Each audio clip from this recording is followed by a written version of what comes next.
काल जो लक्ष्मी सिमरै,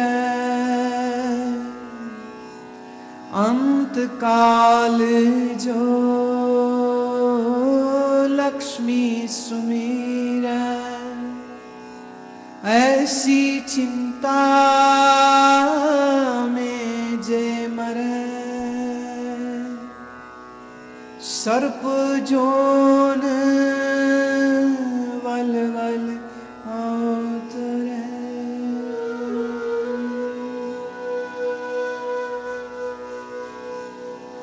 अंत काल जो मंदर सिमरै,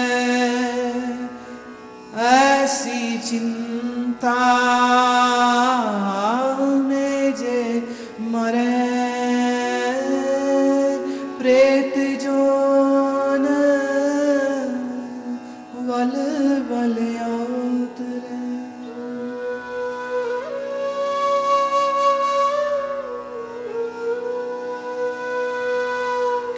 अंत काल जो पुत्र सिमरै, ऐसी चिंता में जे मरै, सुकर जोन वल वल अवतरै।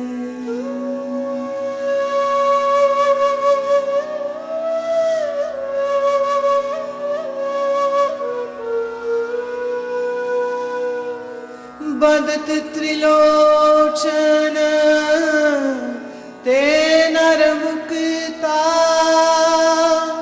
पीतंबर के हृदय बसे।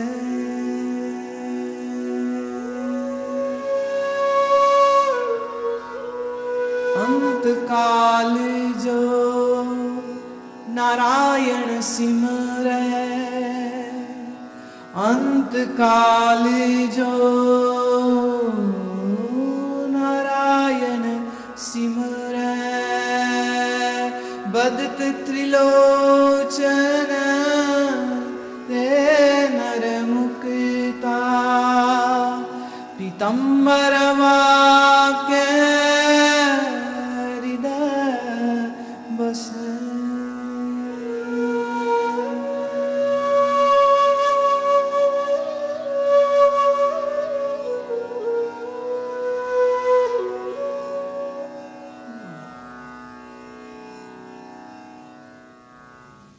Bhagat Trilochan is saying in these verses that the one who is remembering money, wealth at the time when the breath is leaving, the prana is leaving the body, that person will definitely be born as a snake.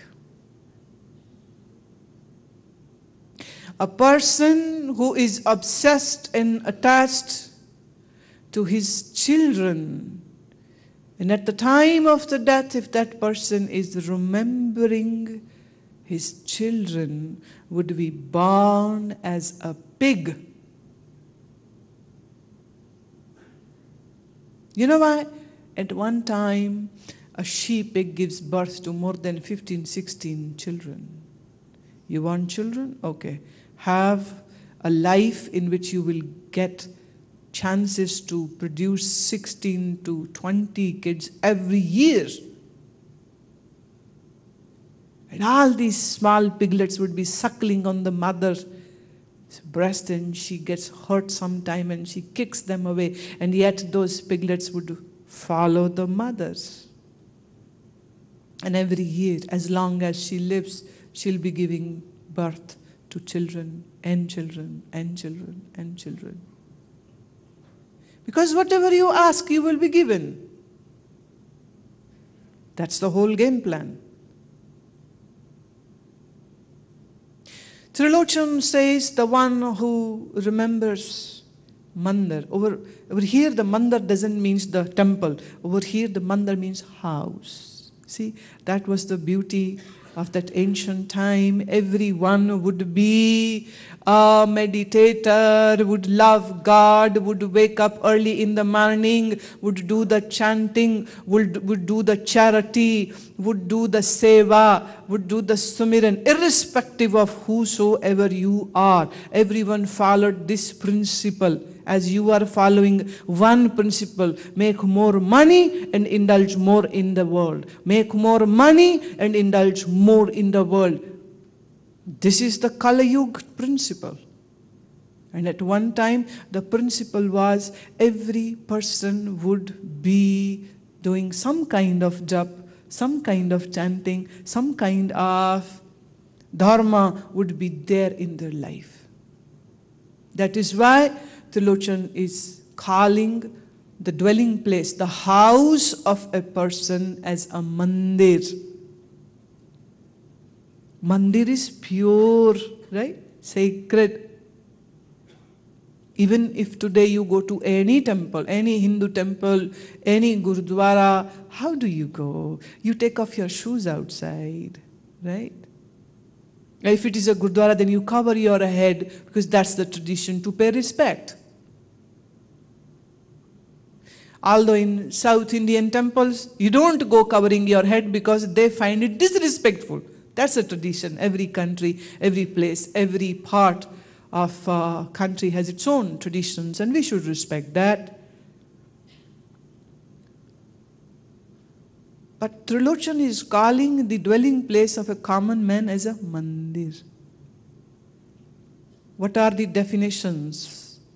What are the do's and the don'ts of the mandir? Those all apply on the house too. See, what I'm now going to say would be maybe too hard for you to digest, but that is my job to say the truth, so I will do my job. I hope you will appreciate that and not get upset with me. Would you? And even if you do so, mera ki jana hai?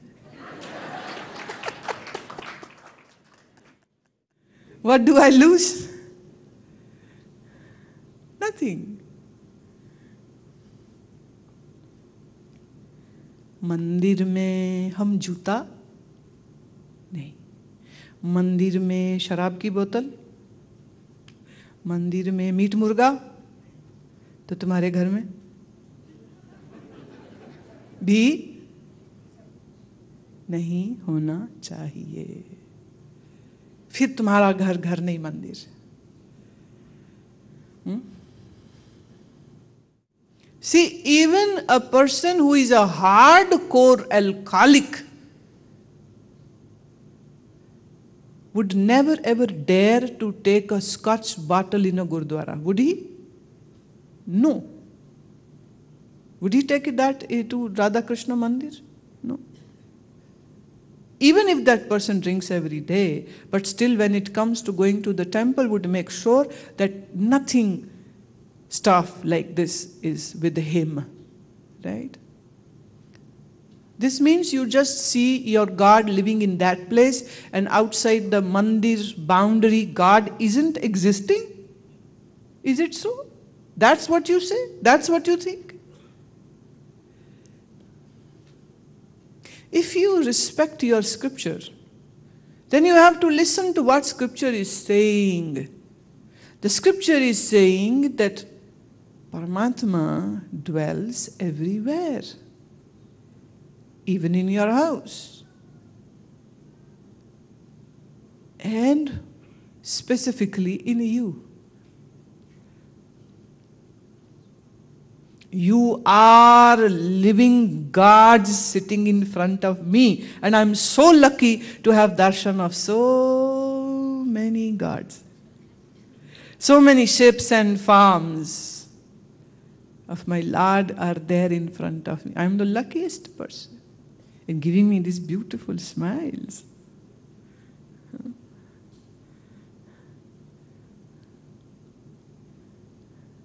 See, when a wife smiles more to husband, husband gets alarmed. Something is wrong.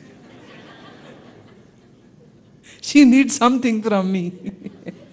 She is expecting something from me. if the children begin to talk more nicely and lovingly to father or mother, they get the signal. Yeah, some kharcha is coming. Some expenditure, they need something from me. Otherwise, why would they? Hi, mom, bye, mom.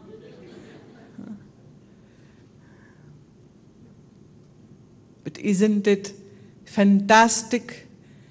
I am not expecting any favor from you, yet I am smiling to you, and you aren't expecting anything from me, and you are responding with beautiful, warm smiles to me.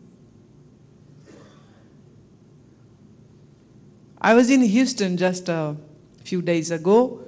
I was doing satsang in a temple auditorium hall, and it happened so that I went there 4 days, Thursday to Sunday. And one day I said, I wish to go to the main temple where the statue of Srinathji is kept. I would like to go. But somehow I couldn't go because it was too crowded, too many people, and the passage to go to the temple was always crowded whenever I wanted to go. So I had to skip, going to the temple. But yet, I don't think that I missed anything, because Lord was coming to me every day.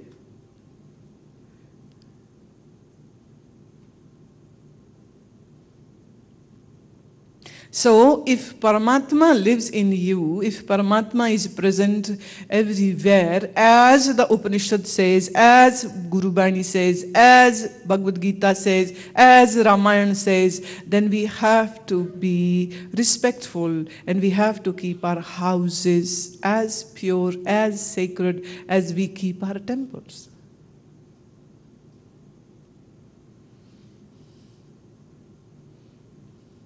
Know this. Know this, that a house is a blessing to you, and you should use that space and place to procreate, yes, to take care of your family, yes, to run the errands and chores of the house, yes, but the important thing is, remember this, that this facility has been provided to you so that you can sit quietly and do some spiritual practice. And if you are not doing it,